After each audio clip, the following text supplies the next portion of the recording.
to produce less of the product. It's like cigarettes, basically. They put excise taxes on it to reduce the production of it, because too much of it is bad for society.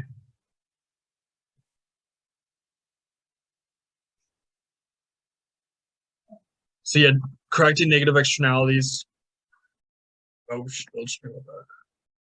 So correcting negative externalities, I do that through taxation. Positive externalities, do that through subsidies.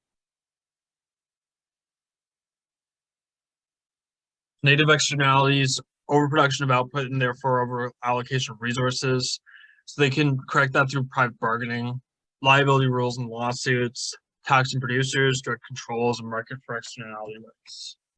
Positive externalities, they can produce more of it through private bargaining, subsidy to consumers and producers, and government provision.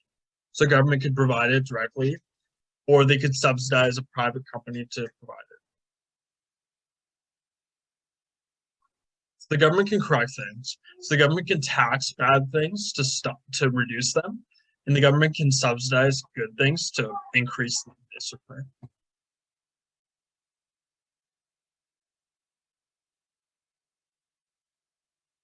So asymmetric information is when there's information that's not complete or accurate for buyers and sellers. So people are not provided equally with information about price, quality, or some aspect of the good service. So there needs to be market information sufficient across everybody. So everyone should be provided the same amount of information. So if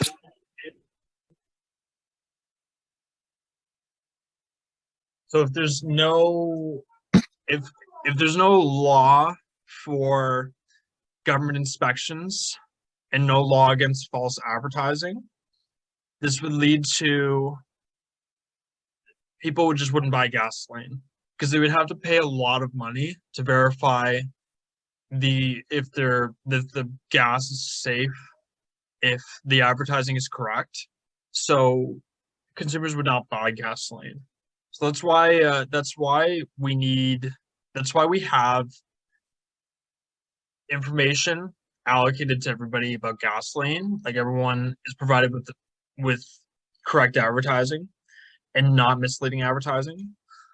And there's government inspection of gasoline pumps because that keeps the market open, because there wasn't any government inspection or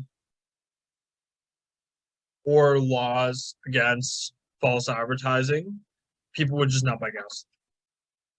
So then licensing of surgeons. So suppose there are no regulations regarding the qualifications of surgeons.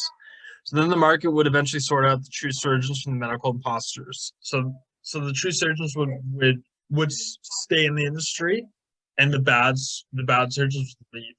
But the problem is a lot of people would die, a lot of people would get sick, a lot of people would have serious injuries from bad surgery, and it would destroy the market because it would cost too much money to figure out which surgeons are good and which surgeons are bad. So this wouldn't work. That's why we have regulatory bodies for surgeons.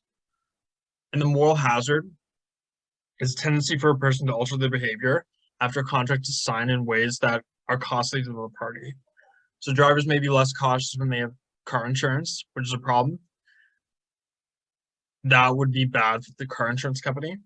And then employment compensation insurance may lead to some workers to shirk. So workers would just quit, basically, because they'll get employment insurance.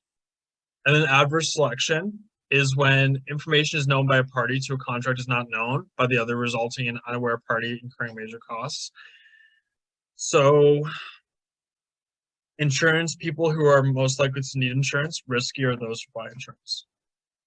So ways to overcome information difficulties without government intervention include franchising, credit reports, and